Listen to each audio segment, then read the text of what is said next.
그런 우리의 연약함을 아시기 때문에 성령 하나님께서 우리에게 오셔서 봐야 할 걸 보게 하시고 소망해야 할 걸 소망하게 하십니다. 그래서 마땅히 기도해야 할 걸 기도하게 하시죠. 그러니까 우리가 마땅히 빌 바를 알지 못한다 하는 말도 마찬가지입니다. 우리는 기도하죠. 하나님께 구합니다. 빕니다. 그런데 성령 하나님께서 우리 안에 충만히 임하셔서 우리를 도와주지 않으시면, 우리의 이 연약함을 돕지 않으시면 우리는 뭘 빌어야 하는지를 모른 채, 하나님께서 우리에게 기도라는 특권을 주신 이유가 무엇인지, 무엇을 구하라고 기도의 자리로 우리를 부르셨는지 그걸 알지 못한 채 그냥 눈에 보이는 것을 구하게 되는 것입니다.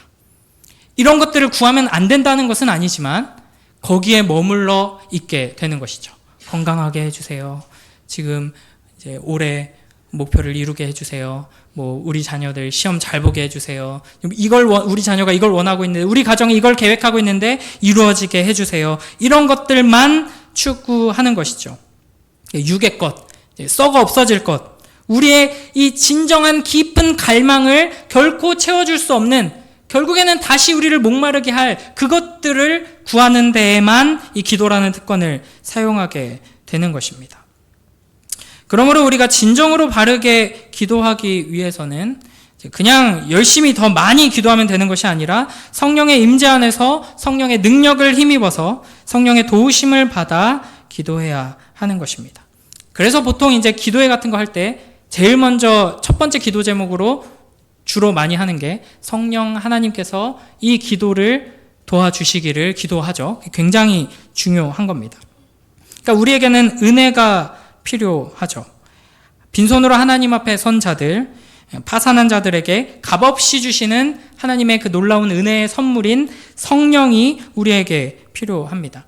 그러니까 우리가 무언가를 먼저 하기 전에 하나님께서 우리에게 은혜를 주시고 성령을 주셔야지만 우리는 기도를 할 수 있게 되는 것이죠. 그리고 그렇게 성령을 의지하여서 기도하는 자들에게 하나님께서는 더욱더 풍성한 은혜로, 더욱더 강력한 성령의 역사로 임재하여 주실 것입니다.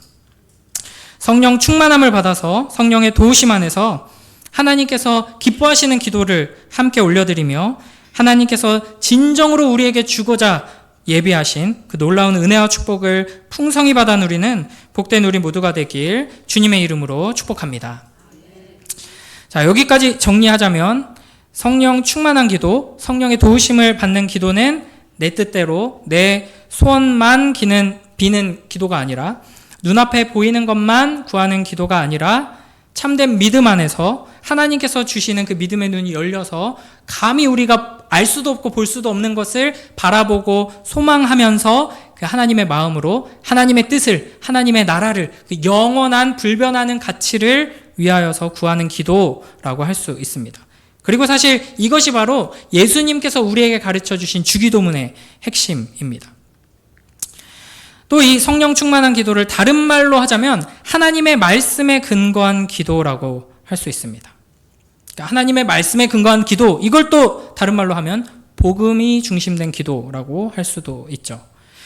그러니까 성령의 임재 안에서 성령 하나님께서 우리를 도우신다면 성령 하나님께서는 말씀의 영이시기 때문에 그냥 단순히 우리의 열정을 더 불러일으키고 우리가 가지고 있는 어떤 장점들을 더 부각시키는 방식으로 우리 안에서 역사하시는 것이 아니라 우리를 말씀 앞으로 인도하셔서 말씀 앞에 무릎 꿇게 하시고 말씀을 듣고 깨닫게 하시는 방식으로서 우리를 도우십니다.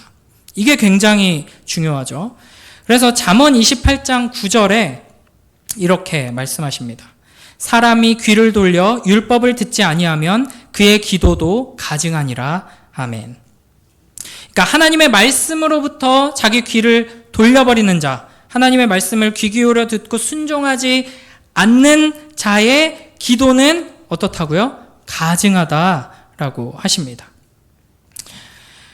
그러니까 이 하나님의 율법, 하나님의 말씀으로부터 귀를 돌린다 하는 것은 그냥 자기 본성을 따라서 그냥 들리는 대로 듣고 자기 자신에게 귀 기울이고 이 세상의 온갖 소음에 귀 기울이며 기도한다는 겁니다.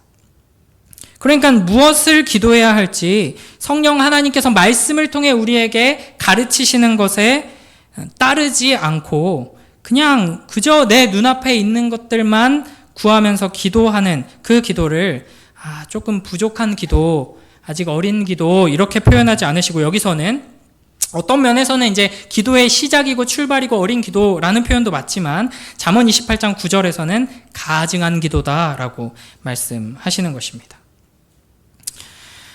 그래서 우리는 이 성령의 인도하심을 받아서 성령의 도우심을 받아서 기도해야 한다라고 할 때 이거 그냥 성령 하나님 도와주세요 한 다음에 열심히 기도하면 된다는 게 아니라 성령 하나님의 도우심을 받아서 말씀을 충실하게 배우며 기도를 배워가야 한다라는 의미입니다.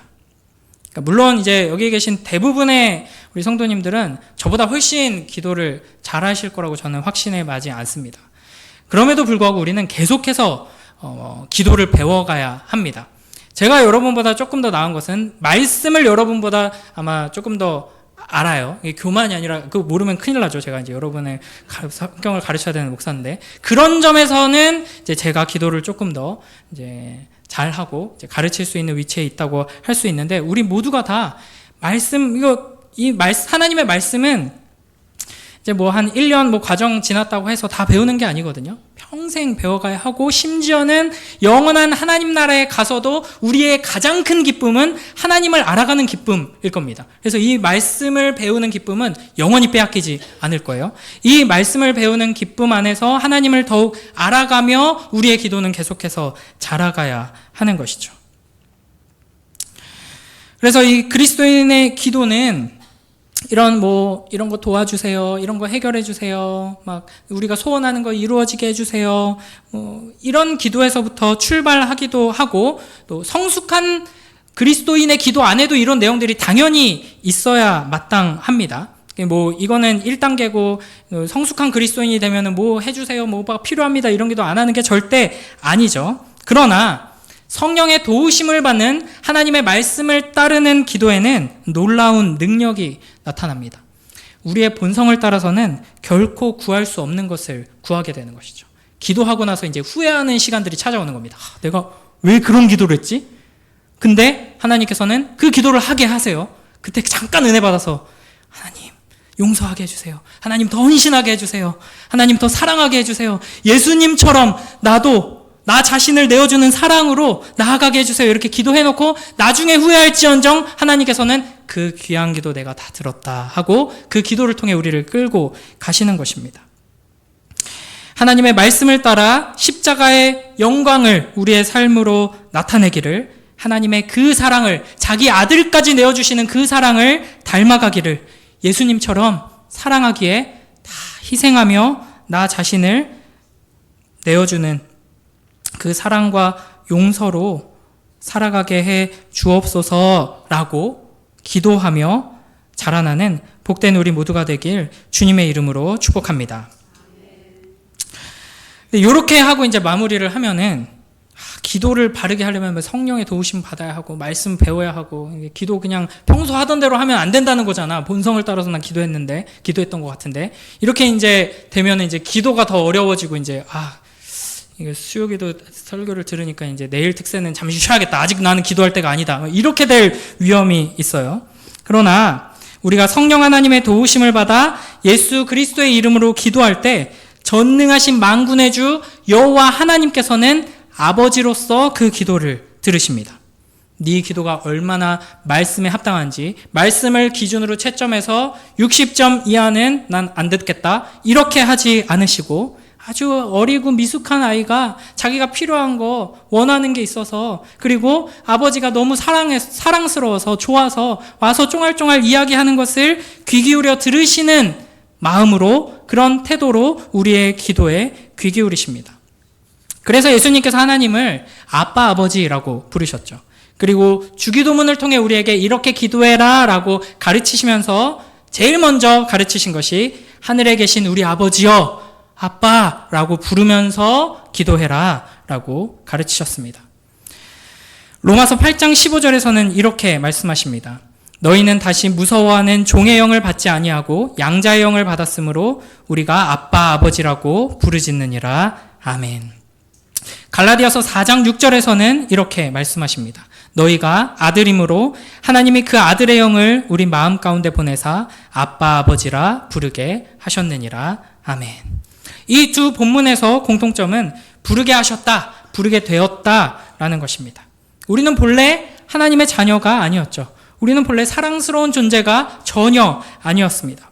사탄의 자녀였고 하나님의 원수였습니다. 그런 우리를 위해서 아버지 하나님께서 자기 아들을 내어 주셨습니다. 이 시점에서 아버지 하나님은 우리의 아버지가 아닙니다. 예수 그리스도의 아버지이십니다. 이 예수 그리스도께서 행하신 일, 이 십자가의 죽음과 부활을 통하여서 우리는 하나님께 입양되었습니다. 이 양자가 된 것이죠. 그래서 이제 예수 그리스도의 이름으로 기도합니다. 예수 그리스도를 의지하여서 그 이름의 능력으로 하나님 아버지께 나아가는 자들은 하나님을 아빠라고 부를 수 있게 된 것입니다. 우리는 예수 그리스도의 이름으로 기도하며 나아갈 때 내가 행한 어떤 일에 대한 평가를 받고 보상을 받기 위해서 나아가는 것이 아니라, 거래를 하기 위해 나아가는 것이 아니라 그저 우리를 사랑해서 어떻게든 더 좋은 것을 주기 원하시는 선하시고 전능하신 우리 아버지께 어린 자녀가 되어서 나아가는 것입니다. 우리가 예수 그리스도의 이름으로 그 기도의 자리에 엎드릴 때마다 우리가 하나님을 아버지라 부르는 것이 얼마나 놀라운 특권인지를 기억하며 감사함으로 기도하는 우리 모두가 되길 주님의 이름으로 축복합니다. 감히 하나님을 아버지라 부를 자격 없는 우리를 아빠, 아버지라고 부를 수 있는 그 자리로 인도하시기 위하여서 하나님의 영원한 독생자 아들 예수 그리스도께서 십자가에 달려 죽으시며 계속해서 하나님을 아버지라 부르시던, 아빠, 아버지라 부르시던 예수 그리스도께서 그 십자가 위에서 아빠를 아빠라 부르지 못하고 나의 하나님, 나의 하나님 어찌하여 나를 버리시나이까 라고 외치셨습니다. 하나님의 영원한 진노와 저주의 심판을 받아야 했던 우리를 대신해서 그 사랑스러운 아들께서 십자가 위에서 외면당하시고 버림당하셨습니다. 그 공로로 인하여서 우리는 하나님을 아버지라 부르게 되는 것입니다. 히브리서 4장 16절 말씀입니다. 그러므로 우리는 긍휼하심을 받고 때를 따라 돕는 은혜를 얻기 위하여 은혜의 보좌 앞에 담대히 나아갈 것이니라. 아멘. 성령의 도우심을 받아서 하나님의 말씀에 순종하며 예수 그리스도의 이름으로 아버지 하나님께 기도하는 이 특권, 이 놀라운 은혜, 이 영광을 풍성히 누리며 계속해서 자라나는 복된 우리 모두가 되길 주님의 이름으로 축복합니다. 우리 이 말씀을 기억하면서 함께 찬양할 때요, 우리 함께 기도해, 우리 찬양하며 나아가도록 하겠습니다.